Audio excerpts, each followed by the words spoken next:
Welcome back. आज हम ninth के चैप्टर 1 की एक्सरसाइज 1.2 के क्वेश्चन 5 को देखेंगे कि क्वेश्चन 5 को हमने किस तरह सॉल्व करना है। तो क्या है क्वेश्चन 5, फाइंड द ट्रांसपोज।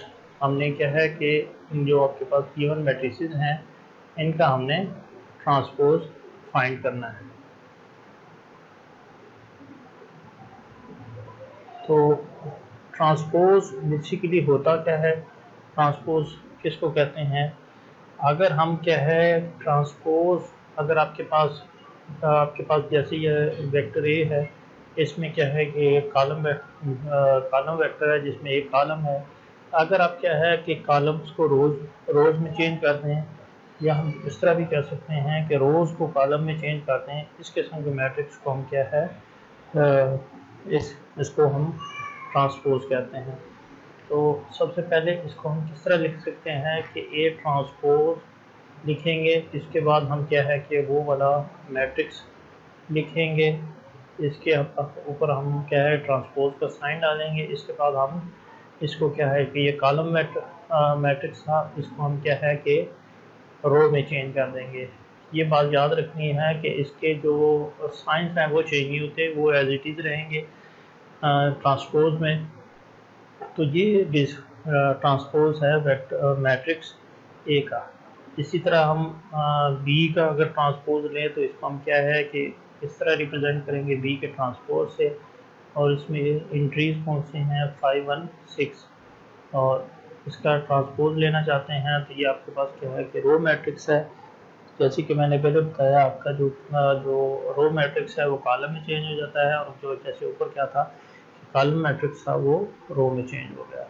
तो ये हमारे पास क्या है कि कॉलम मैट्रिक्स में चेंज हो जाएगा। तो ये बेसिकली ट्रांसपोज हुआ इसका बी का। इसी तरह हमने क्या है कि ट्रांसपोज लेते हैं डी का, तो इसको हम किस तरह रिप्रेजेंट करेंगे डी को। और इस अगर अब हमने क्या करना है, इसमें देखें कि ये आपकी जो रो है ये कॉलम में चेंज हो जाएगी, ये वाली भी कॉलम में चेंज हो जाएगी। तो इसका हम ट्रांसपोज ले लेते हैं। चलिए पहले वैसे मैट्रिक्स ले लेते हैं, उस पर ट्रांसपोज का साइन डाल लेंगे, इसके बाद इसको सॉल्व करते हैं। तो ये होगा, इसका ट्रांसपोज लेना है। तो रो कौन सी थी 2 और 3, ये क्या है कि कॉलम में चेंज हो जाएगी, और ये सेकंड रो ये भी कॉलम में चेंज हो जाएगी। तो ये ट्रांसपोज हो गया डी का। इसको ट्रांसपोज इस तरह रिप्रेजेंट किया जाएगा। अब नेक्स्ट जो 5 पार्ट है इसका, इसमें हमने क्या है कि ई का ट्रांसपोज लेना है। तो सबसे पहले क्या है मैट्रिक्स लिखते हैं, उस पर ट्रांसपोज का साइन डालेंगे। इस पे हम क्या है कि ट्रांसपोज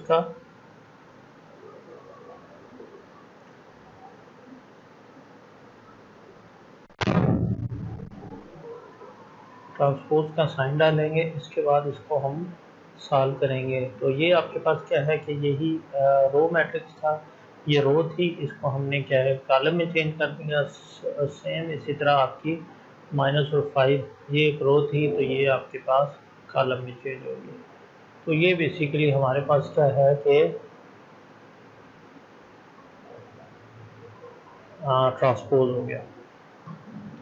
इसी तरह हमारे पास क्या है कि वेक्टर एफ है, इसका हम क्या है कि ट्रांसपोज हमें लेना है, और मैट्रिक्स एफ है। तो सेम उसी तरह हम मैट्रिक्स लिखेंगे, उस पर ट्रांसपोज का साइन डालेंगे, इसके बाद इसको हम सॉल्व करेंगे। तो ये हमने इसका क्या है ट्रांसपोज का साइन डाल दिया। इसके बाद हम आपके पास कौन सी रो थी, ये हमारे पास एक रो थी, और उसके बाद हमारे पास ये वाली रो थी। तो इसको हमने क्या है कि रो को हमने है कि कॉलम में चेंज करना आता है। तो ये फर्स्ट रो कॉलम में चेंज होगी, इसी तरह आपकी ये सेकंड रो है, ये भी एक है कि कॉलम में चेंज होगी। तो ये बेसिकली इसमें है। तो समराइज करेंगे हम अपने लेक्चर को कि ट्रांसपोज क्या होता है। बेसिकली हम किसी वेक्टर ए का ट्रांसपोज जब लेते हैं तो हम क्या होगा कि रोज़ जो रोज हैं इनटू कॉलम, और या ये भी कह सकते हैं कि कॉलम इनटू रोज, कि आपकी रोज जो है कॉलम में चेंज हो जाती हैं और कॉलम्स क्या है रोज में चेंज हो जाते हैं। आई होप आपको इसकी समझ आई होगी। Thanks for watching.